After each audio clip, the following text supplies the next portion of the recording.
हरियाणा के बहादुरगढ़ से एक ऐसी खबर सामने आई जिसने एक बार फिर से सिद्धू मूसेवाला मर्डर की तस्वीरों को जिंदा कर दिया।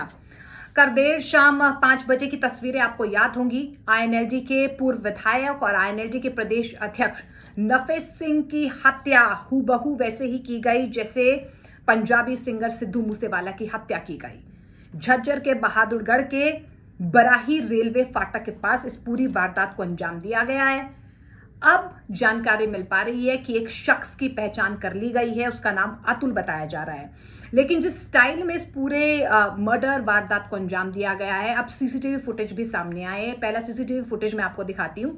इस सीसीटीवी फुटेज में आपको सामने से 2 शख्स बैठे हुए नजर आ रहे होंगे। एक ड्राइविंग सीट पर आपको नजर आ रहा है और दूसरा फोन पर बातचीत करता हुआ नजर आ रहा है। अब इन सीसीटीवी फुटेज की तस्वीरों को देखकर साफ तौर पर यह लग रहा है कि काफी वक्त से वो इंतजार कर रहे थे और ये भी जानकारी मिल पा रही है कि जहां पर वारदात को अंजाम दिया गया वहां से थोड़ी पीछे ये गाड़ी रोक कर उसके बाद इन्होंने इस वारदात को अंजाम दिया।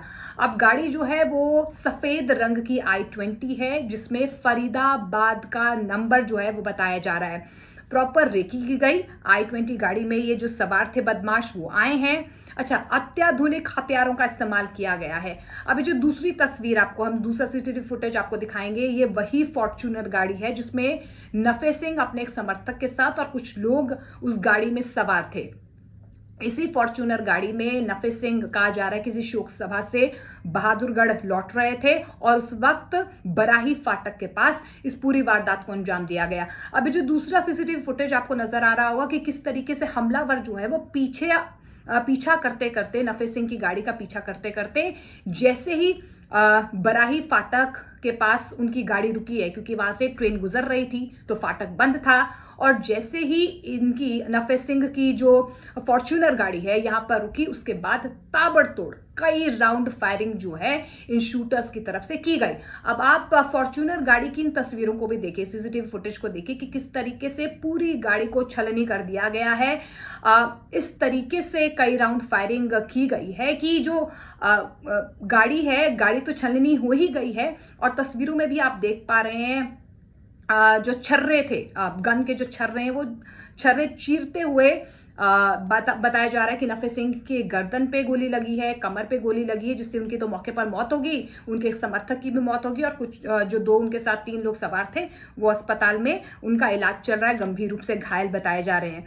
अब जानकारी मिल पा रही है कि पूरा जो स्टाइल आपने देखा होगा, आपको सिद्धू मूसेवाला की हत्या भी याद होगी कि किस तरीके से पूरे फिल्मी अंदाज में इस पूरी वारदात को अंजाम दिया गया और वैसे ही मतलब सोचने का मौका नहीं दिया नफे सिंह को और उनके समर्थक को, और इस तरीके से ताबड़तोड़ फायरिंग जो है वो की गई है। अब ये 2 सीसीटीवी फुटेज सामने आए जिसके बाद अब ये कहा जा रहा है कि जांच में थोड़ा बल मिल सकता है। अब जो 2 गाड़ी में सवार आपको नजर आ रहे होंगे उनमें से एक की पहचान हो चुकी है। अतुल नाम के शख्स पर शिकंजा कसता हुआ नजर आ रहा है। हालांकि देखिए एसटीएफ इस पूरे मामले की जांच कर रही है। डीएसपी के सानिध्य में 5 टीमें भी गठित कर दी गई हैं। आईएनएलडी की तरफ से लगातार सीबीआई जांच की मांग की जा रही है इस पूरे मामले को लेकर। एसटीएफ तो इसकी जांच कर ही रही है, लेकिन हाँ आपको बता दें कि 147, 48, 170 बी और आर्म्स एक्ट के तहत इस पूरे मामले में जो है अब एफआईआर दर्ज कर ली गई है और एफआईआर 7 लोगों के खिलाफ जो है वो दर्ज की गई है। उसमें से नरेश कौशिक हैं जो पूर्व विधायक है, रमेश राठी हैं जो चेयरमैन हैं, करमवीर राठी हैं, कमल राठी एक मंत्री के बेटे बताए जा रहे हैं, गौरव है और राहुल है। इन लोगों के खिलाफ शिकंजा कसता है जो वो नजर आ रहा है।